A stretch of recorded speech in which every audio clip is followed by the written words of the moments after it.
Partimos entonces. La ciudadanía y los informes internacionales coinciden en que la desigualdad y la concentración de la riqueza están entre los grandes problemas que sufre Chile, y en este segmento vamos a hablar de medidas para combatir esa desigualdad.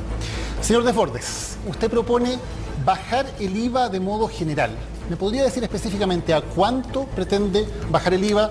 ¿Cuál es el costo fiscal de esa medida? ¿Y cómo lo va a hacer cuando el Estado necesita recaudar más recursos y no menos? Lo primero, aparte de medidas económicas puntuales, lo que necesitamos es recuperar confianza, necesitamos estabilidad. Estamos enfrentando un ciclo muy complejo en donde no hay confianza entre la sociedad civil, el Estado, las personas, entre nosotros, y por lo tanto es urgente eso. Por supuesto, las medidas económicas tienen que irse evaluando en la medida que va avanzando el término de la pandemia. Hoy día miraba con envidia un partido de fútbol entre Rusia y Dinamarca repleto el estadio. Nosotros vamos para allá, pero no sabemos cuándo y por lo tanto no sabemos cómo va a estar la economía del país. Por supuesto, la rebaja del IVA busca incentivar, por un lado, la economía, por otro lado, busca mejorar la carga tributaria. El IVA es el más regresivo de todos los impuestos, es un impuesto que afecta sobre todo a la gente que menos tiene. ¿Pero puede ser más específico? ¿A cuánto quiere rebajar el IVA? 16%. El IVA se supone que era transitorio, el alza de 19, en el gobierno del presidente Lagos. Era transitorio. Lo primero, entonces, es recuperar el porcentaje el que estaba, entre 18 a 16, eso todo, insisto, tiene que ser evaluado dentro del año de lo que queda del año. Ya, o sea, rebajarlo de 19 a 16, son sí. 3 puntos. Sí, ¿Se sabe cuánto le significa eso? Sí, lo tengo clarísimo y por lo tanto la evaluación que hay que hacer es a cuánto está el precio del cobre. Estamos sobre las $4 la libra de cobre en este minuto. Pese a las medidas que está tomando China de liberar stock, esperamos que no afecte demasiado el precio del cobre. Aproximadamente, ¿cuánta plata significa eso? Estamos hablando en total del orden de 4 o 5 mil millones de dólares. Claro, son 1.200 millones de dólares por cada punto del IVA. ¿Cómo lo recuperaría eso? En un presupuesto general de la Nación de 75 mil millones de dólares. ¿Y con qué impuesto 2021 adicional usted podría recuperar esos cerca de 3.600 millones de dólares? Hay consenso en Chile Vamos en que hay que terminar varias exenciones por un lado. Yo creo que eso está absolutamente consensuado. Esas exenciones, alguna de ellas, por ejemplo, la de el mercado de capitales, aporta más o menos 1.000 millones de dólares. Se ha planteado por parte de parlamentarios de Renovación Nacional, y está en mi programa también, el incentivo a la repatriación de capitales. Gracias. Muchas gracias, señor Briones. Señor Desbordes, perdón. Vamos ahora con Ignacio Briones. En 2020, cuando usted era ministro de Hacienda, los chilenos tuvieron que gastar sus ahorros previsionales para sobrevivir a la pandemia, mientras las 4 mayores fortunas del país, Luxich, Angelini, Ponce y Piñera, aumentaron sus patrimonios en 11.500 millones de dólares. ¿Por qué usted podría combatir la desigualdad como presidente si no pudo hacerlo como ministro de Hacienda? Gracias, Daniel. Esa es una pregunta que me hacen recurrentemente. ¿Por qué no lo hizo cuando fue ministro? Y yo le respondería de la siguiente manera. Lo voy a cambiar de tema. Yo ambiciono una reforma educacional en que tengamos una educación pública mejor que la privada. Y me podrán decir, ¿y por qué no lo hizo como ministro de Hacienda? Creo que se responde solo, ¿no? Claro, pero usted era ministro de Hacienda, no de Educación. Le pregunto pero es que lo que hace es que aplica todo. todo. Y si usted me pregunta por el tema impositivo, yo quiero decir con claridad, a propósito de que estábamos hablando de eso, 2 cosas. Primero, yo cuando llegué como ministro de Hacienda, el día 1, hablé que íbamos a avanzar en eliminar los privilegios tributarios, las exenciones tributarias. Y no lo dije en cualquier parte, lo dije de cara a los empresarios de ENADE, enero del 2020. ¿Y por qué no cambió? Y a partir de ahí, porque los proyectos no se improvisan, Daniel. Y ese es el problema que hemos tenido en nuestro país. Los proyectos que estudian los trabajamos durante un año, con la OCDE, con el Fondo Monetario, en plena pandemia. Luego convoqué una comisión transversal de economistas, presidida por Rodrigo Vergara, con economistas desde el Frente Amplio hasta la UDI, para tener un acuerdo. Ese informe está entregado, está ahí. Y la pregunta que yo me hago, ¿por qué nunca hemos avanzado en eliminar privilegios tributarios? La respuesta es bien simple. Porque estamos cruzados de grupos de interés que permean a todo el Parlamento, y digámoslo con claridad, y yo aprovecho de preguntar si acá estaríamos dispuestos a eliminar la renta presunta a los camioneros, a los agricultores, a los pequeños mineros, y por supuesto, usted sabe, Daniel, y las personas que me escuchan, que en Chile hay personas que tienen 200, 300 departamentos de FL2 y pagan 0 pesos. Pero me parece que eso no es justo. ¿Usted no avanzó en eso porque el presidente de la República no lo dejó? Avanzamos, perdóneme, avanzamos. El informe está ahí, está entregado, el diagnóstico está hecho. Chile nunca avanzó, no existía metodología. Pero Chile es un presidente, es un gobierno. No, es el Estado de Chile. Mire, si usted revisa el informe de la OCDE y el trabajo que hizo Rodrigo Vergara, constatará que en Chile ni siquiera sabíamos cuánta plata era. Hoy día sabemos y sabemos la metodología. Entonces aquí yo no me pierdo un solo segundo. He planteado majaderamente, y los invito a ustedes aquí y ahora, a eliminar todas las exenciones tributarias que al final son privilegios tributarios que hacen que algunos paguen y otros no paguen. Eso me parece injusto. Gracias, señor Briones. Señor Lavín, usted se definió como socialdemócrata, pero uno revisa su programa y no ve las medidas que se toman en las economías socialdemócratas para combatir la desigualdad. Por ejemplo, sindicatos más fuertes, negociación sindical por ramas, sistemas sociales que sean públicos y universales. ¿Qué tiene de socialdemócrata su programa? Bueno, lo primero, Daniel, es que creo que el gran cambio que ha habido en Chile en los últimos 30 años es que se formó una gran clase media. Muchas personas salieron de la pobreza, son parte de esa clase media, fueron el motor de Chile, lo que le dieron dinamismo a la economía, y ese motor en algún momento se apagó.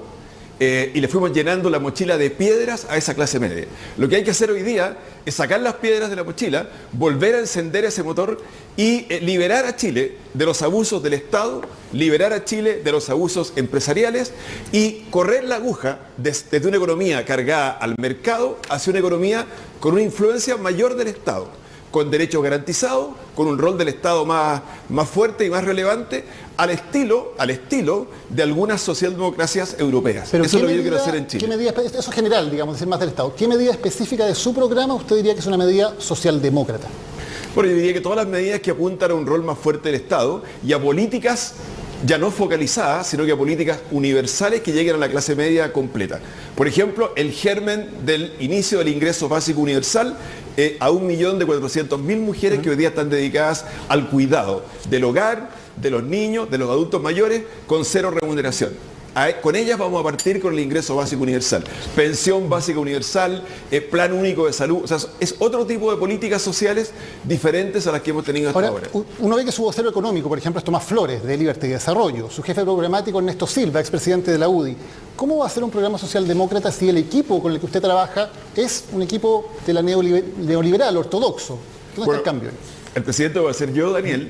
Y lo que quiero hacer es cambiar el paradigma que han tenido hasta ahora los gobiernos de centro-derecha. Los gobiernos de centro-derecha han gobernado, entre comillas, con los mejores.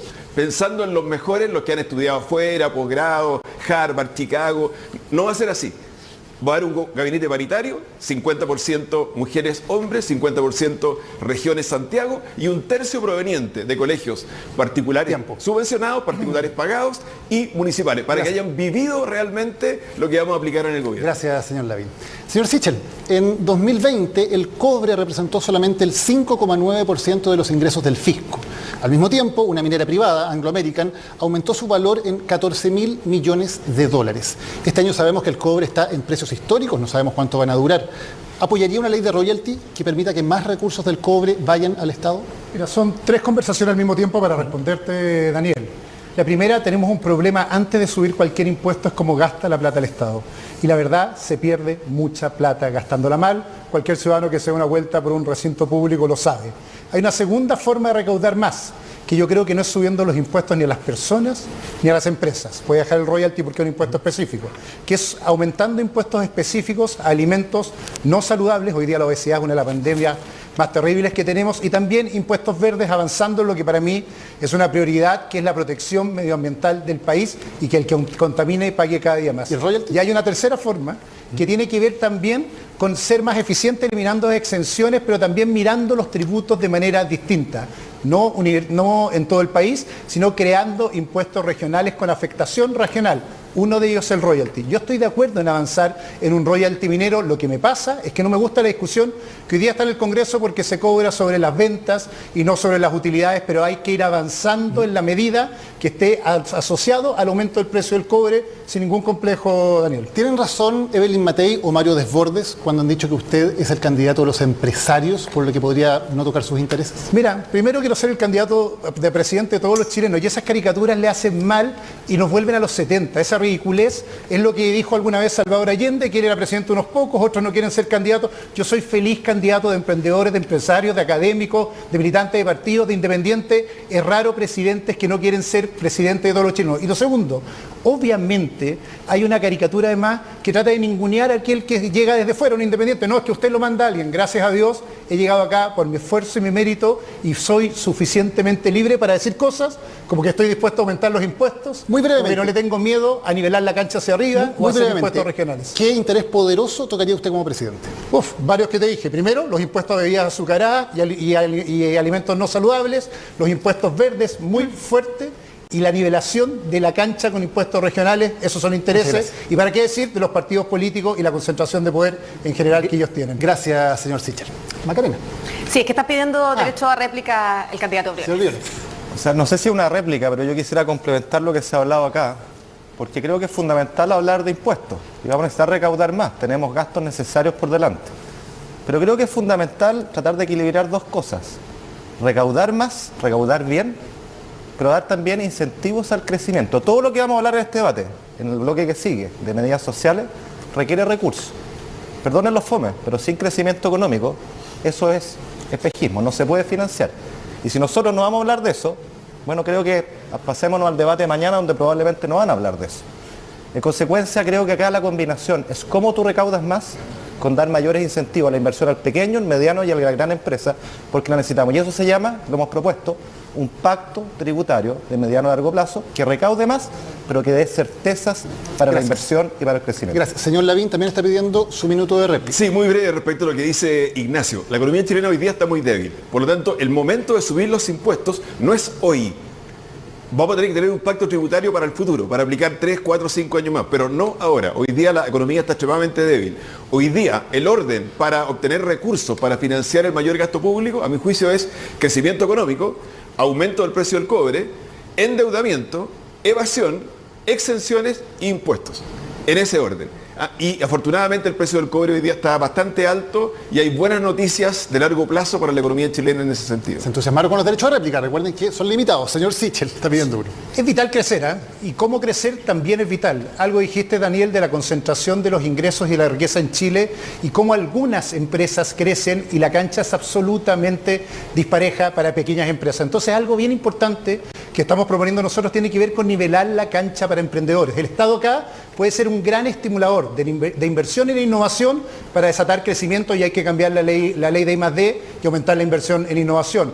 Hay que cambiar la lógica tributaria de pequeñas y medianas empresas porque no pueden tener la misma cancha que las grandes. El Estado tiene que ser un gran pagador y un mejor negociador con las pymes de manera de equilibrarle la cancha. Tenemos un problema, que crecer no es solo crecer, es crecer con quienes, y yo prefiero crecer con emprendedores y con regiones para el país que viene. Gracias, señor Sichel. Maca. Muchas gracias. Vamos a cambiar de tema y a continuación vamos a hablar de seguridad ciudadana, que sigue siendo una de las principales preocupaciones de los chilenos. Los homicidios aumentaron un 46% en los últimos 5 años y el uso de armas en delito un 39%. El narcotráfico ganó territorio y los expertos dicen que estamos en un momento crítico si es que queremos salvar al país del crimen organizado. Por sorteo responde primero el candidato Joaquín Lavín.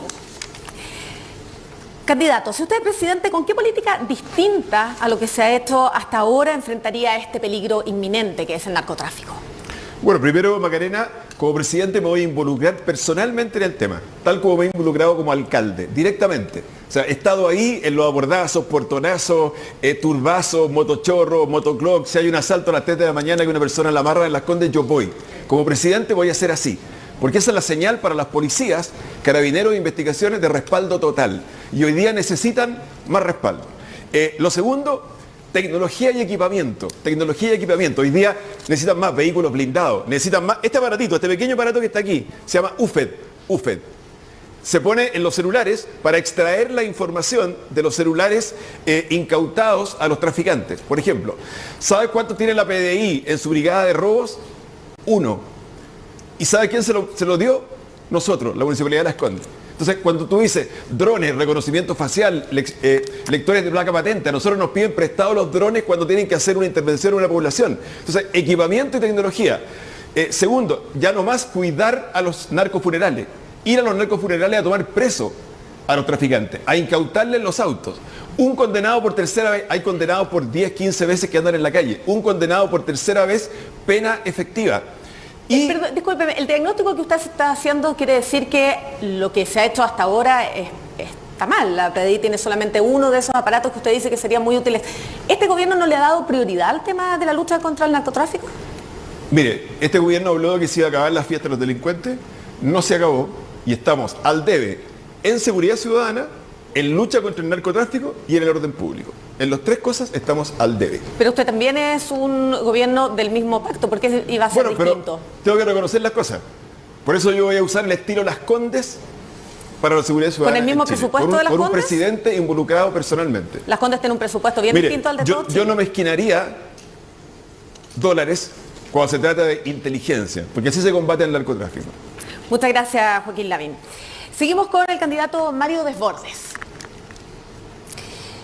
Carabineros está en crisis, pero usted se molesta, o se molestó cuando Carla Rubilar habló de refundar la institución.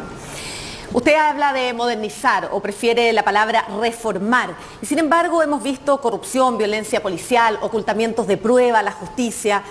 ¿Es suficiente con reformar, con modernizar? ¿Por qué es reticente a los cambios profundos en Carabineros? No soy reticente a los cambios profundos, no me molesté con Carla, que es una gran amiga mía, estoy en desacuerdo en el concepto. Creo que Carabineros de Chile debe ser modernizado de manera profunda. Tenemos que buscar ejemplos y estamos trabajando con un grupo de expertos observando cómo trabaja la Policía Nacional de España y la Benemérita Guardia Civil Española, que son dos instituciones paralelas que cumplen funciones que en Chile hace Carabineros como una sola institución. Tenemos que buscar ese ejemplo porque es el ejemplo que por idiosincrasia, por presupuesto, por características se asemeja más a lo que podemos hacer nosotros. Tenemos que buscar ese buen ejemplo para corregir muchas cosas que no están bien. Formación, capacitación, preparación, equipamiento, tecnología, como dice Joaquín, tiene razón. Pero yo parto de la base que Carabineros de Chile, la enorme mayoría de sus funcionarios hace su trabajo con un gran esfuerzo, lo hace honestamente y lo hace siempre con una tremenda vocación. Y por supuesto que hay manzanas podridas como en toda área. Con ello hay que ser muy duro, hay que ser drástico, hay que ser ejemplarizador porque les hemos entregado una confianza que es mucho más de la que se entrega a muchos otros servicios públicos. Por lo tanto, por supuesto que hay que hacer modernización. ¿Y en esta reforma o modernización va a mantener la diferencia entre oficiales y suboficiales? Usted ha acusado que hay clasismo en la política. ¿En la institución de Carabineros hay clasismo? No estoy de acuerdo en la propuesta de unificar los escalafones, se la vi recién a Sebastián Sichel. Es legítima, por supuesto, es parte de la discusión. Hay policías con dos escalafones que funcionan perfecto, la Guardia Montada del Canadá, la Gendarmería Francesa, la Policía Nacional de Francia, los Carabinieri, le puedo seguir nombrando varias más, que además tienen carácter militar, algunas de ellas. Por supuesto que hay que mejorar el garantizar que cualquier persona que tenga las condiciones pueda entrar a la escuela de carabineros, que cualquier carabinero que entra al escalafón de nombramiento institucional tenga la posibilidad de ser oficial por sus capacidades, por sus cualidades. ¿Sí o no, en los próximos segundos, legalizaría la marihuana? Hay que hacer ese debate, mi opinión personal es que hay que avanzar, pero yo creo que este debate hay que hacerlo con todas y todos. Yo en lo personal creo que estamos gastando demasiados recursos en combatir la marihuana cuando el principal problema nuestro es la cocaína y la pasta base, pero es un debate que hay que hacer. Muchas gracias. Seguimos con el candidato Ignacio Briones, justamente respecto a ese tema. En enero de este año, usted, al diario La Tercera, respecto a la legalización de la marihuana, dijo que era un tema difícil y que no tenía un pronunciamiento taxativo. En abril, en el programa de YouTube que se llama En Volá, dijo estar 100% de acuerdo con legalizar la marihuana. O sea, en 3 meses pasó de la duda a estar 100% convencido. ¿Qué lo hizo tomar esa posición? La verdad es que la pregunta La Tercera que usted cita se refería a las drogas en general y yo hago una clara distinción entre lo que es la marihuana y otras drogas más duras que generan una dependencia y un daño mucho más severo. Pero vamos a la marihuana. Reconozcamos que acá la política que tenemos... Perdón, usted, sí, en esa entrevista usted hacía alusión además que tenía la duda de si la marihuana era la puerta de entrada a drogas más duras, así que se refería a la marihuana. Y esa duda, no, me referíamos a las drogas en general y esa duda la he investigado y hoy día le puedo hablar con plena propiedad. Pero vamos al tema de fondo. Hoy día más de la mitad de las personas que están presas por temas de tráfico de marihuana. ¿Qué es lo que sabemos de esto? Sabemos que hoy día hay grupos que capturan buena parte de barrios que son narcos, que tienen dinero, y el dinero es poder. Quitémosle el poder a los narcos, ¿cómo? Quitándole las rentas.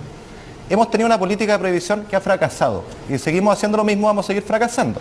Uno puede esperar resultados distintos haciendo lo mismo. ¿Y qué propone para quitarle las rentas? Segundo, por eso le digo, legalizar la marihuana, regular su consumo, su venta, perdón, el autocultivo. Pero la mayor renta no viene de la marihuana, sino de la cocaína. ¿Estaría dispuesto, por ejemplo, a transparentar los flujos de capitales? Por supuesto, mire, déjeme, si me deja responder, respecto a la marihuana, creo que está en el ámbito de las libertades adultas, regular esa venta, ser draconiano respecto a la venta a menores de edad y quitarle la renta a los narcos porque es quitarle poder. Respecto a las drogas más duras, una de las propuestas que nosotros tenemos es seguir al dinero. O sea, acá siguiendo al dinero uno llega a los delincuentes. Mire, hoy día pasa vista y paciencia que un narco se puede comprar un Porsche un día, un Mercedes-Benz el otro día, un BMW el día siguiente y no pasa nada. A nadie le llama la atención. Nosotros vamos a crear una unidad especializada en impuestos internos para juntar esa información, seguir el dinero. Puede comprar barras de oro por hasta $10.000 un día, el otro día lo mismo y no pasa nada. Sigamos el dinero, vamos a llegar a los narcos. Se nos acaba el tiempo, muy breve. ¿Quién tendría a cargo la producción y comercialización de la marihuana? Mire, eso es lo que tenemos que debatir y podemos mirar el modelo uruguayo americano, pero la verdad es que el autocultivo es una primera puerta porque corta el vínculo con el narco. Si cuando tú vas al narco a comprar marihuana, de pasada te pueden vender otra droga más dura. Tú cortas ese vínculo, cierras esa puerta y me parece que avanzar en esto es una señal de libertad, pero sobre todo de sinceridad, una política que ha fracasado. Muchas gracias. Sebastián Sichel, usted también es liberal. ¿Está de acuerdo con legalizar la marihuana? A mí el tema de las drogas es algo personal, ¿eh? Yo me crié en un entorno complejo en que mi familia fue quebrada por consumo y que en general para mí esto no era un asunto de libertades, sino más bien de dependencias. Y por lo tanto, lo primero que digo es que este tema tiene que ser tomado en serio. Esto no es el problema de algunos que fuman marihuana en el barrio alto y se entretienen con él, sino muchas veces un entorno de pobreza que es una forma de evadir una realidad dura. Y hay que, por lo tanto, saber lo que estamos hablando. Mi primera preocupación acá es que obviamente ni el autocultivo ni el consumo puede ser penalizado, porque puede ser dependencia o libertad la que tienes, pero en ningún caso creo... no son penalizadas actualmente. En ningún caso, por eso ahí voy. Creo que tiene que producirse ningún tipo de mercado, ni como en Uruguay, con un mercado monopolizado por el Estado, ni en otros países que hay mercados privados. No me imagino mañana haciendo publicidad de consumo de droga, ni funcionarios públicos produciendo droga, para responder bien directo. Lo segundo que creo que el narcotráfico se tiene que perseguir de manera distinta como lo hemos hecho. Perdón, Joaquín, que te emplace aquí directo, pero yo vivo en Las Condes y vivo al lado de la población donde yo viví y todavía se trafica droga a 2 cuadras de mi casa cotidianamente y con una aplicación no sirve con un municipio con los recursos que tiene Las Condes. Yo creo que tenemos que pensar distinto.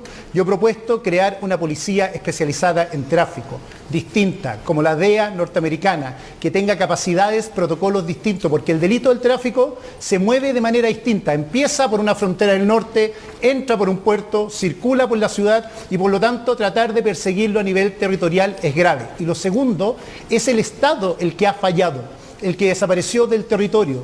El Estado tiene que volver a recuperar aquellos lugares donde no está. Necesitamos que haya registro civil en La Pintana, necesitamos que haya Banco Estado en La Pintana, necesitamos que otra vez el Estado esté y no abandone territorios como ocurre en Santiago, como ocurre en la Araucanía. Usted propone esta policía especializada en tráfico. ¿No le parece eficiente entonces el trabajo que hace la PDI a los S7? O sea, es evidente que no lo es, si no, no tendríamos tráfico. Esa promesa clásica de las campañas de vamos a terminar con la fiesta, no lo voy a hacer. Necesitamos una estrategia con policía especializada como la han hecho todos los países que han tenido esta pandemia metida adentro. Muchas gracias, Sebastián Sichel. Pidió derecho a réplica Joaquín Lavín. Sí, muy corto. Respecto a lo que dice Sebastián, Las Condes no está exenta de lo que pasa en Chile. Y también, obviamente, hay sectores en que hay tráfico de droga, lo sabemos. Y lo segundo es que por ningún motivo legalizaría la marihuana. Conozco lo que significa para una familia cuando uno de sus hijos se transforma en adicto. Y me ha tocado muchas veces empatizar con mamás que se sacan la mugre para que sus hijos no caigan en la droga.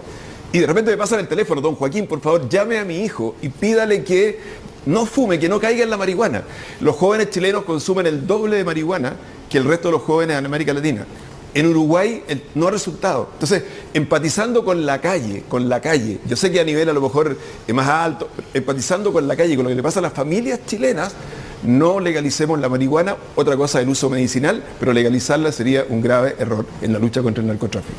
Muchas gracias. Pidió Ignacio Briones también su derecho a réplica. A Joaquín, es que es curioso porque él da ese dato que es correcto, que pese a todo Chile consume mucho más marihuana que en otros países, o sea, el problema existe. Y queda claro que haciendo lo mismo va a seguir existiendo. Y si la preocupación de todos nosotros, yo la comparto, es pasar a las drogas más duras, la verdad es que hay evidencia que indica que cortando la puerta, el canal del narco que te vende marihuana, tú cortas también el acceso a esas drogas más duras. Por lo tanto, si estamos tan preocupados de las drogas duras, como decía Sebastián, y que no es un tema de clase, perdóname, es un problema nacional, la verdad es que uno debiera querer cortar esa puerta y sobre todo cortar el dinero, porque el dinero es poder. Quitarle la renta a los narcos es quitarle poder, y creo que hay bastante evidencia a ese respecto. Pidió también derecho a réplica Mario Desbordes. Sí, 3 cosas rápido. Obviamente el tema policial es fundamental, pero antes que eso está el cortar la llave. Si uno detiene 50 personas cada 2 minutos, pero esa gente está inmediatamente saliendo, o la gente sigue inmersa en el mundo del delito, por supuesto que no vamos a cortar nunca la reinserción, por lo tanto es fundamental. Trabajé muchos años en eso y también, y en esto hay que valorarlo, el esfuerzo que ha hecho este gobierno en conjunto con el Congreso, de separar en el Sename en 2 instituciones distintas y mejorar la función que antes estaba completamente deteriorada. Respecto del tema de la marihuana, efectivamente no es un tema de clase. El joven de la población va a comprar marihuana y le venden pasta base. Esa es la diferencia. En Las Condes va a comprar marihuana y le ofrecen cocaína. Y si Sebastián sabe dónde están vendiendo, me imagino que hizo la denuncia también, porque en los debates es fácil dar ejemplos, ¿no es cierto? Mire esto que lo otro, pero la verdad que seamos responsables, seamos serios en lo que estamos diciendo. Muchas gracias, Mario Desbordes. Mónica. Es el turno ahora, candidatos, de hablar de gobernabilidad política, así que los invitamos justamente también a esa diferencia, a marcarlas. Estamos frente a un sector político que está en su peor momento. En constituyentes no eligieron ni siquiera el tercio que esperaban. 1 de 16 gobernadores apenas, menos alcaldes de los que tenían. En concejales apenas llegan al 28%. Incluso uno de ustedes, Mario Desbordes, ha reconocido que existe el peligro de que no pasen a segunda vuelta, ninguno de ustedes. En ese escenario estamos. Comienzo por sorteo con Ignacio Briones. Señor Briones, usted, que es un ex ministro de Hacienda de este gobierno, dice en su lema: nadie más libre para hacer los cambios que nunca hemos hecho. Directamente, ¿de qué están presos sus contendores? ¿Qué les quita libertad a sus contendores? Mire, yo parto de un diagnóstico, y lo dije cuando lanzamos esta candidatura. El ciclo político que conocíamos se acabó. Quien quiera seguir jugando con los mismos códigos y las mismas reglas en el nuevo ciclo, creo que está condenado al fracaso. Yo, del grupo que estamos acá, y no es una virtud, es un hecho, soy nuevo en política. Yo hace 2 años estaba en lo que he hecho toda mi vida, que es ser profesor universitario. Me tocó ser ministro en un momento histórico y aquí estoy, preocupado por este nuevo ciclo. Creo que lo segundo, Mónica, es entender que esta elección presidencial no se trata de los próximos 4 años, no una elección cualquiera. Se trata del punto de partida que va a definir el punto de llegada de los próximos 30. ¿Hay algo más 30. que le quite libertad a sus compañeros? Y por último, cuando yo digo nada más libre, yo constato, y esto lo he escuchado a lo largo de todo Chile, me lo dice María José en Punta Arenas, me lo dice Alejandra en Alto Hospicio. Estamos tironeados hace años por izquierda y derecha. Y eso nos tiene paralizados, nos impide avanzar. Y estamos también tironeados, sorry lo directo, por grupos de interés en el sector público y en el sector privado, que nos impide hacer cambios. Aquí, ¿se refiere a alguno de los candidatos en particular? No me refiero a ningún candidato en particular, me refiero a lo que constato en el país. Pregunta. Dígame, mire, ¿qué reformas importantes hemos hecho en los últimos años? Sí, pero para que podamos ir avanzando. La unidad es la base también para que logren llegar a segunda vuelta eventualmente. ¿Puede asegurar que todo su equipo va a estar detrás de todos los otros 3 candidatos si usted pierde? Porque su jefa de campaña, Javiera Parada, ha dicho que solo va a apoyarlo usted, que no va, si no ganamos la primaria, no me sumaré a ninguna otra campaña de Chile Vamos.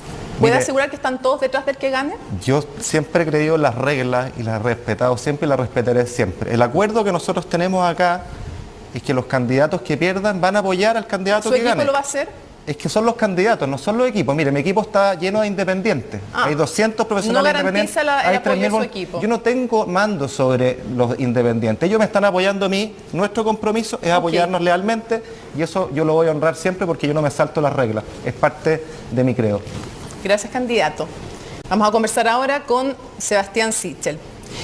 Señor Sichel, usted aspira a ser el candidato de Chile Vamos. En el pasado fue DC, se fue a Ciudadanos y llegó a este sector. ¿Abrazó realmente el ideario? O sea, quienes vayan a esta primaria, ¿pueden confiar? ¿Es que están votando por alguien que se define como un hombre de derecha? Es que no me defino como un hombre de derecha, parto directo. Siempre he sido de centro y he sido liberal. Y me acerqué, después de hacer muchos años de voluntariado, no pareció mi vocación social cuando entré en la política, sino cuando estuve viendo cómo ayudar a las personas, entré a la democracia cristiana orgullosamente, por la vocación social de muchos líderes que vi ahí. Y me fui cuando creí que había perdido el norte y se fue a la izquierda de donde yo estaba. Y sigo siendo de centro. Estoy muy orgulloso de estar en una coalición que cambió mucho de la que yo vi en los años 90 en la universidad. Déjame explicar esto rápido. En los 90 esta coalición creía en los senadores designados. En los 90 esta coalición no creía en el divorcio. En los 90 esta coalición creía que hijos naturales o ilegítimos, yo era uno de ellos, no estaba bien que existieran. Creo que ha pasado algo bueno con la centro derecha chilena. Ha evolucionado hacia el centro. ¿Y cómo se gana esta elección, Mónica? Creciendo hacia nuevos mundos. Lo raro sería es que se quedaran los mismos de siempre, haciendo lo mismo de siempre, los mismos que votaron por el sí, lo que tendríamos no solo es una coalición minoritaria. Es de centro. Pregunta, queremos saber cómo van a ser sus equipos. Directamente, y aprovechando que están aquí juntos, que no siempre los hemos logrado tener aquí, ¿no? Usted nombraría, si gana, no me diga que tengo que ganar primero la moneda, si llega la moneda, ¿usted nombraría ministro de Hacienda o le gustaría tener como ministro de Hacienda a Ignacio Briones? Me gustaría tenerlo en el equipo, no sé si ministro de Hacienda, pero feliz, no tengo ningún complejo en decirlo. De hecho, estoy muy orgulloso que en mi equipo de trabajo haya gente de la UDI, como el senador. ¿Fue un buen ministro de Hacienda? Creo que haría mejores otros roles en el gobierno que viene. A mí no me gusta que nadie se repita el plato, así que no lo voy a poner de nuevo en un ministerio donde ya estuvo. Lo digo honestamente, me encantaría que los que estemos acá ¿Pero lo hizo bien o no seamos le gustó parte cómo lo hizo? del mismo equipo. Los ciudadanos evalúan eso. Yo tuve diferencias con él en su minuto. ¿Cuál? Pero fue la principal? Tuvimos diferencias sobre enfoque, sobre prioridades, pero quiero decir algo franco. Yo me siento parte de una coalición que quiero que crezca hacia independientes, gente de centro y gente que no votó antes por Chile Vamos, y también estoy orgulloso de tener equipos que van desde economistas cercanos a la UDI hasta economistas que vienen de la democracia cristiana. Eso es lo que debería hacer Chile Vamos, no solo el cuadradito en que estábamos o nuestros propios partidos. Señor Desbordes, buenas noches.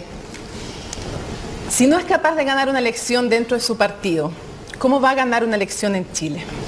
Porque el partido es una institución acotada, votaron 10.000 militantes y la primaria es muchísimo más que eso. Dos, en la lista contraria se insistió permanentemente. No está en cuestión la candidatura de Mario, no era eso lo que estaba en discusión. Eran cuál de los equipos iba a liderar el partido, ganó Pancho Chaguán, perfecto. Okay. Así que no tiene que ver una cosa con la otra. Y si ellos lo apoyan, ¿por qué si estaba confirmado que hoy día lo iba a acompañar Francisco Chaguán, no vino y no está aquí con usted? Pancho acaba de hacer un tuit aclarando y está en un tema personal. No hay ningún presidente de partido. Vino una publicación de un medio electrónico que no me acompañó la nueva directiva. Primero, no asume todavía, ni siquiera se ha calificado la elección. Francisco me está apoyando, lo he dicho en todas las entrevistas, y no hay ningún presidente de partido, ni entrante ni saliente, con ninguno de los candidatos. Señor Desbordes, ¿quién es el candidato a la moneda? Y se lo pregunto porque usted ha dicho que ha operado en su contra, Andrés Alamán ha hablado que ha operado también en su contra, Cristian Larroulette en el segundo piso. Quiero a ver si podemos ser, es importante la honestidad de cara a la ciudadanía. ¿Quién cree usted que es el candidato de los que están aquí de la moneda? No sé si es el candidato de la moneda. Aquí todos tenemos amigos en Palacio. Y yo soy amigo de varios ministros con los que soy muy cercano. Si usted me pregunta por Cristian Larroulette, yo lo veo por supuesto más cercano a Sebastián. Él también es muy cercano a las políticas de libertad y desarrollo, y eso es legítimo. Hay que ser muy cuidadoso con eso. Yo no satanizo a Cristian Larroulette como muchos lo hacen. Pero es el que tiene más apoyo de la moneda, diría usted. No. Ah, no, de Cristian Larroulette. No. Okay. Hay ministros de la moneda, del comité político que me apoyan a mí, yo les agradezco. Se quejaron la semana pasada porque me apoyaban.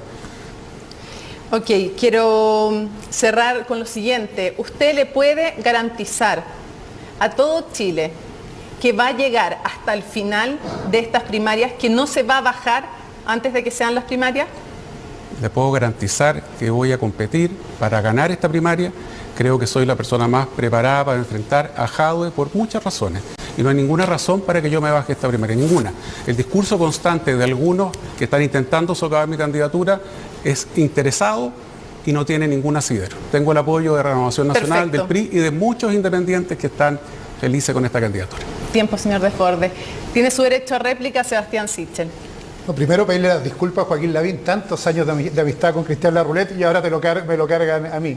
tengo todo el respeto ¿Es una por carga? Cristian. ¿Ah? ¿Es una carga? No, es que tantos años de libertad de desarrollo, primero, no tengo idea si está conmigo, pero no he hablado con él hace mucho tiempo, pero me encanta esto, que es tan de la vieja política, que es tratar de decirle a la gente, el que está allá lo apoya a otro, sin que preguntarme a mí, como si uno fuera un niño, que no puede decir claramente quiénes están con uno, quiénes lo apoyan orgullosamente. Tengo un equipo precioso, es suficiente, tengo la gente que me apoya transparentemente, pero hay algo que no voy a aceptar, que a mis 43 años todavía haya políticos que en la tradición de la política hacen eso.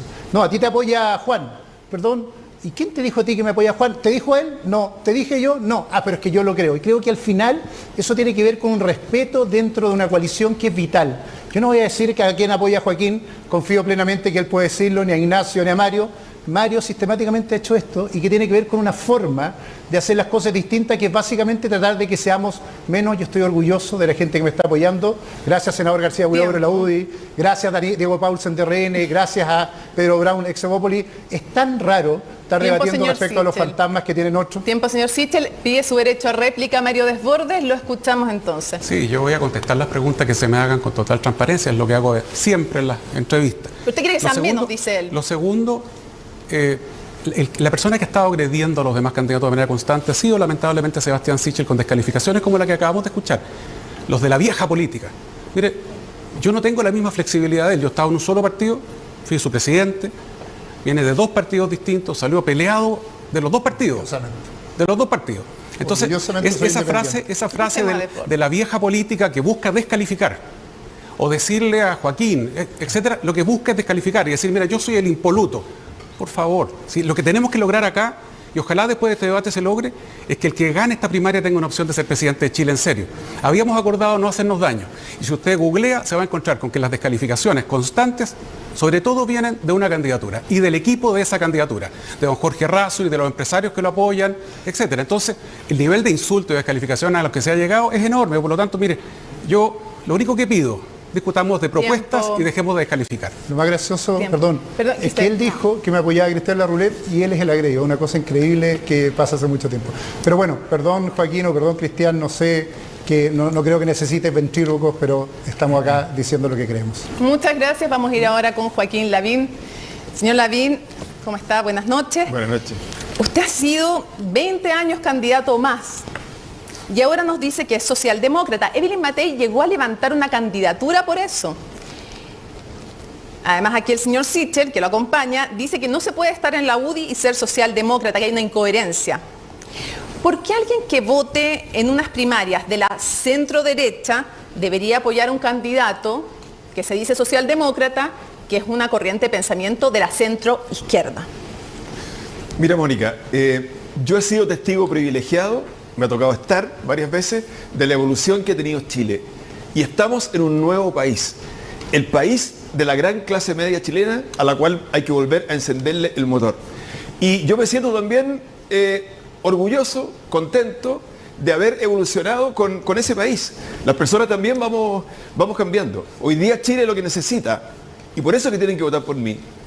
Un cambio social profundo, estoy convencido de eso y lo voy a hacer. Que todos vivamos en el mismo Chile. Hoy día no vivimos en el mismo Chile. Hay un Chile con seguridad y un Chile sin seguridad. Hay un Chile con conectividad, sin conectividad. Lavín. Con salud digna, sin salud digna. Un momento, un cambio social profundo, pero hecho en paz, hecho en acuerdos, sin polarización, sin odio y con una economía que tire para arriba, que cree empleo y que permite Señor que las Lavín, pymes puedan vender. Ese llegar, es mi proyecto. Para ganar, probablemente, si es que llega a segunda vuelta usted, va a necesitar más votos. ¿Estaría dispuesto a pactar con republicanos para que lo apoyen? ¿Estaría dispuesto a gobernar con ellos para que lo apoyen? Mónica, yo he planteado que en el futuro hay que hacer un gobierno de acuerdos que prolongue, ojalá, en el primer gobierno del nuevo ciclo, estos 2/3 con los cuales se va a tener que aprobar la nueva Constitución. Pero le pido que sea súper directo, la pregunta es por republicanos. Estoy dispuesto a trabajar con todos. ¿También En la segunda vuelta, tal como lo hizo Claudio Rego ahora en su segunda vuelta de gobernador, vamos a estar en la segunda vuelta y en la segunda vuelta voy a apelar a todas las personas. Señor Lavín, la pregunta es muy concreta. ¿Pactaría con republicanos en vistas de una segunda vuelta? ¿Los quiere o no en su gobierno? ¿Los nombraría o no en su gobierno? ¿Gobernaría o no con ellos? ¿Sí o no? Mónica, Ya lo ha dicho José Antonio Kast, él va a ser candidato en primera vuelta. ¿Puede haber un pacto parlamentario? Sí, tal como lo hubo para la nueva Constitución, sí, puede haber. Pacto parlamentario sí. ¿Y tenerlos en su gobierno también? Mira, mi gobierno va a ser amplio, va a ser integrado hacia todos los lados. O sea, sí. Gracias. Le doy el pase entonces a mi compañera Montserrat Álvarez. Monse. Bueno, el cuarto tema, el área temática de este primer bloque de conversación es sobre la pandemia, es sobre el manejo de la pandemia. Recordemos, llevamos ya 15 meses de pandemia, 1,5 millones de chilenos han estado contagiados y lamentablemente 40.055 chilenos y chilenas han perdido la vida en estos 15 meses. Por sorteo, la primera pregunta es a Sebastián Sichel. Señor Sichel, el 13 de mayo del 2020 usted celebró junto a Ignacio Briones la aprobación del IFE de 65.000 pesos. Era un IFE, recordemos, focalizado, decreciente, había que postular, tenía requisitos. Muchos se encontraron con esa cruz roja rechazado, que pasó a ser un símbolo. Ese mismo día el ministro Mañalich anunció la medida más drástica hasta la fecha. Cuarentena total para la provincia de Santiago y 6 aledañas tan populosas como Puente Alto o San Bernardo. ¿Cuánta desconexión revela del gobierno, del gabinete y de usted como ministro de Desarrollo Social, que será su área, pensando que con este IFE efectivamente se iba a poder realizar una cuarentena en nuestro país? Con ese dinero, a un porcentaje pequeño de las familias, ¿podían efectivamente quedarse esos chilenos en casa? Mira, varias cosas, ¿eh? Yo primero, lo que celebramos, y lo digo con orgullo, es la creación del primer instrumento de transferencia directa al bolsillo de las personas, que no era un bono más, como se han creado en varios gobiernos hacia atrás. Y lo hicimos. Se demoró 5 semanas la tramitación de ese proyecto. No habían cuarentena, la pandemia no sabíamos muy bien hasta cuándo iba a durar, y lo dijimos en el Congreso inmediatamente. Necesitábamos que eso se aprobara al tiro. ¿Qué nos pasó? 5 semanas de discusión estéril nos llevaron a alargar esa transferencia inicial para tener discusiones posteriores, como lo dijimos incluso con Ignacio Briones en las discusiones del Congreso. Teníamos que ver cómo aumentábamos los fondos, cómo se guardaba ese fondo de 2.000 millones para la salida y aumentos mayores, pero esa demora en la tramitación es que esto es bien importante. Usted fue el ministro y ahí están, usted fue el ministro que salió a defender el monto. Fuimos los ministros, y lo digo abiertamente. Primero, tú lo dices, me fui 2-3 semanas después de eso, así que me hubiera encantado seguir discutiendo de esto para ver cómo aumentábamos los fondos. Me terminé yendo del gabinete, no porque quisiera. La discusión de fondo acá, Monse, tuvo que ver con que cómo pudimos haber actuado antes, y otra vez la política demoró la aprobación de ese trámite. Con Ignacio yo alcancé a estar menos de una semana en el acuerdo que hubo después. Se trató de aumentar los fondos, dijimos 2.000 millones y se aumentó 12.000 millones, semanas después, dándonos cuenta que la situación sanitaria era mucho más compleja de la que había empezado. Pero cuidado, mismo día, que es el IFE, sí, pero, es el instrumento Sichel, que todavía mismo, sigue pero usándose en el país. Ese mismo día se decretaron cuarentenas en todo Santiago. Ese mismo día fue 5 semanas después de que presentamos el proyecto y pedimos que se pidiera inmediatamente. Pero el tema aquí es el monto, y que durante esas 5 semanas el gobierno nunca se quiso mover de ese monto, y usted era, de alguna manera, el que se la jugó por ese monto. Era ministro de Desarrollo Social, Monse. Entonces yo me jugué por el instrumento, que era mi trabajo, y trabajé profundamente en ese instrumento, y hasta el día de hoy en las calles la gente recuerda que por primera vez hubo transferencias aseguradas más allá de un bono. Y estoy orgulloso de ese IFE, no tengo ningún complejo. ¿Está orgulloso de las 65.000 pesos? No estoy orgulloso de las 65.000 pesos, creo que no fueron suficientes. Estoy orgulloso de haber creado el primer instrumento de transferencia social permanente, cuando varios gobiernos atrás lo que hacían era dar bonos por una vez. Vamos con el siguiente, entonces le toca el turno a Ignacio Briones. Señor Briones, a ver, un par de citas que usted ha tenido. Haber retirado los fondos de la AFP es la peor política pública. Pan para hoy, hambre para mañana, el camino fácil, popular. Y esto finalmente, bueno, terminó con el retiro de fondos de pensiones. 5 millones de chilenos hoy día no tienen dinero en las AFP. La pregunta es, si no hubiese sido más responsable de parte suya como ministro de Hacienda haber endeudado al Estado de Chile en vez de haber permitido que 5 millones de chilenos se quedaran sin fondos en la AFP. Le agradezco la pregunta, porque obviamente es una pregunta que me hacen cotidianamente de norte a sur de Chile, y siempre la respondo con franqueza, porque acá yo tenía una sola postura, a diferencia de otros políticos que se dan vuelta la chaqueta, que están pensando en ello, en sus pegas, calculadora en mano. Yo siempre he sido consistente en esto. Y lo primero que quiero decir, porque lo he visto y lo he conversado, es que empatizo con el dolor de las familias chilenas y estoy consciente que esta plata les sirvió a muchos y a muchas pymes. Y ese no es el punto, lo dejo de lado porque estoy de acuerdo con eso. Sí, pero mi pregunta es otra. Mi punto, Montserrat, es decir, usted tenía una disyuntiva que era, perdona, en ese minuto, IFE universal o retiro de los fondos de pensión. No. Le voy a ese punto, pero déjeme hacer la previa, por favor, porque es importante. Mi punto acá, y está por escrito, y siempre lo dije así, mi preocupación ¿cuál era? Dije, abrir esta puerta y a llevarnos a un segundo retiro, a un tercer retiro, a un cuarto retiro y a un retiro por el total. Y acá estamos, discutiendo eso. Y usted sabe lo que significa un retiro por el total. Significa minar, dinamitar el sistema de pensiones. Por eso mismo significa le no pregunto, decirle a las personas que esa plata la van a tener que devolver mañana. Por eso mismo le pregunto, ¿por qué, para no dinamitar los fondos de pensiones de la gente, no era más responsable usted como ministro de Hacienda finalmente acceder a un IFE universal que implicaba endeudamiento del Estado de Chile, mire, pero no desfondamiento de las cuentas individuales de los chilenos? Respondo de inmediato. Yo siempre dije que acá las ayudas teníamos que hacerlas con recursos del Estado y no con plata de las personas. Lo segundo que quiero decir, porque hay que ser súper honesto en esto, ningún Estado del mundo, incluyendo el chileno, puede poner la plata de 3 retiros en deuda. Fíjese usted que Chile, con las ayudas que se están dando, es por lejos el país de Latinoamérica que más está haciendo, solo comparable a Estados Unidos. Y esa ayuda, fíjese usted... Esta ayuda va a recibir a las personas a fines de julio, cuando usted ya no es ministro de Hacienda. Y se construyen sobre un instrumento que creíamos que no existían. Pero con todo, esa ayuda son 25.000 millones de dólares lo que se ha dado. Eso es un poco más que un retiro. O sea, acá es imposible que un Estado pueda financiar 3 retiros. De hecho... Y termino con esto. Nosotros hicimos un acuerdo nacional el 14 de junio, del que me siento honrado, 12.000 millones de dólares. Convocó a gente de izquierda hasta la derecha. Y un mes después se fragua el primer retiro. Tiempo, señor Briones. Vamos entonces, alguien quería derecho a réplica que yo no vi. Bueno, continuamos entonces. Ahora con Mario Desbordes, entonces la siguiente pregunta. A ver, el mismo exministro Ignacio Briones, Sebastián Sichel, por ejemplo, Ignacio Briones ha dicho que los retiros del fondo de pensiones fueron populistas. Sebastián Sichel dijo en algún momento, ya siendo candidato, que este era un parlamento hambriento en año electoral, de fiebre populista. ¿Usted se considera quizás aludido por estas declaraciones de 2 personas presentes aquí en este debate? No, en absoluto. No soy populista. He sido bastante disciplinado con el gobierno cuando fui diputado. Jamás presenté un proyecto inadmisible o inconstitucional. Y se ha hecho una cuestión respecto del 10% que transforma a quien lo apoyó en el responsable más grande del mundo, porque hay un sector importante de la élite que no entiende lo que estaba pasando en la calle.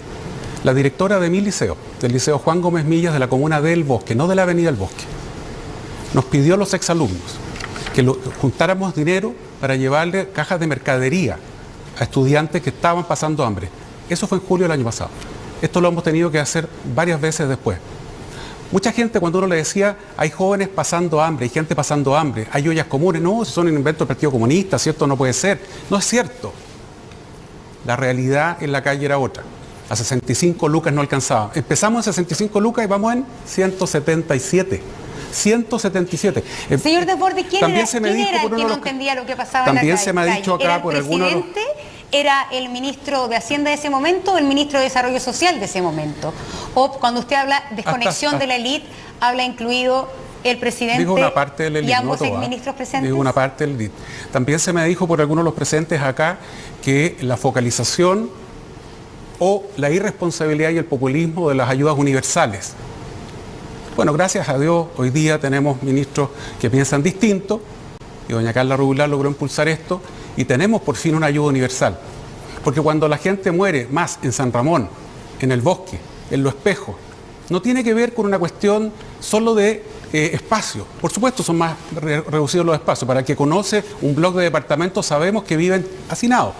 35 metros cuadrados. Pero ¿por qué hubo esta ayuda universal ahora y no antes? Porque se nos insistió en que no era necesario, se nos insistió en que era irresponsable las ayudas universales, que había que focalizar. Yo entiendo la focalización, estoy de acuerdo con ella en época normal, pero en este minuto no se podía seguir focalizando y por Dios que costó cara esa pelea. Y hoy día se nos sataniza por haber apoyado una medida que en ese minuto creo que de no haberla logrado, que es una mala medida, que me duele, habríamos tenido un estallido social harto peor que el de octubre de 2019. Señor Lavín, de inmediato el derecho a réplica entonces, señor Briones. Sí, gracias. Sobre lo que dice Mario, que yo creo que es súper importante hacer pedagogía y tratar de explicar esto de la ayuda universal, porque a veces se presenta como que fuera a llegar y apretar un botón. Y la verdad que para hacer una ayuda universal, usted tiene que tener la información universal, tiene que tener la cuenta RUT de la familia, o la cuenta donde le va a depositar el dinero, cuántos integrantes del hogar, y yo quiero decir con mucha responsabilidad, nada de eso existía en el Estado de Chile, nada. La política social, y Sebastián también lo sabe, estaba pensada para 2 millones de personas. Teníamos un registro social de hogares con cientos de miles de personas cuya información estaba desactualizada, y luego un contingente de personas en plena emergencia que se querían inscribir en el registro social de hogares, que tienen que pasar por los municipios, que están a media máquina, y eso demora. Entonces, a veces se simplifica y se presenta como que es la voluntad de un presidente o de un ministro, aprieta el botón y le llega a todo el mundo. No, hubo que construir esa información. Y por eso que hoy día podemos llegar a una ayuda universal, porque esa información se construye. Y le voy a decir una cosa más. Pero no, es que estamos en el tiempo, así que después también vamos a tener un espacio en que ustedes van a poder preguntarse y van a poder aclarar puntos que queden pendientes. Así que vamos con el turno del candidato Joaquín Lavín. A ver, señor Lavín, ¿usted cree que las cifras de la pandemia hoy día en nuestro país serían distintas si hubiese habido un mejor manejo por parte del gobierno del área social? Si hubiesen habido mejores ayudas, más oportunas y con más montos, hoy día no estaríamos hablando, por ejemplo, de más de 40.000 personas fallecidas. Es muy difícil contestar eso porque obviamente tiene que ver con temas de salud. Pero sí, Monse, siendo muy sincero, yo estoy convencido que el gobierno llegó tarde en la ayuda social en la pandemia. Eso es definitivo. Obviamente los retiros del 10% son una mala política pública, pero las políticas públicas se evalúan en relativo.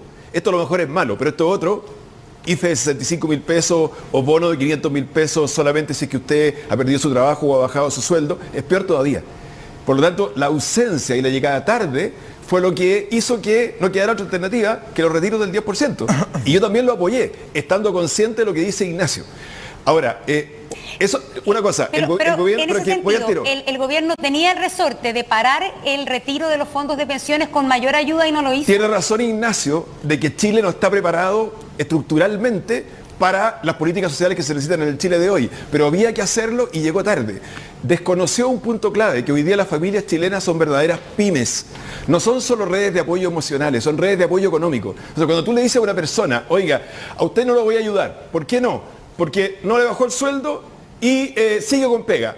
Chuta, porque yo tengo que ayudar a mi mamá que está jubilada con una pensión baja y necesita los remedios. Resulta que mi hijo, digamos, necesita un computador o un celular por las clases online. Entonces, un garzón, digamos, que gana 700.000 pesos. Disculpe que lo interrumpe. Un momento. Un garzón que gana 700.000 pesos y que por tanto dejó de actuar porque dejó de trabajar.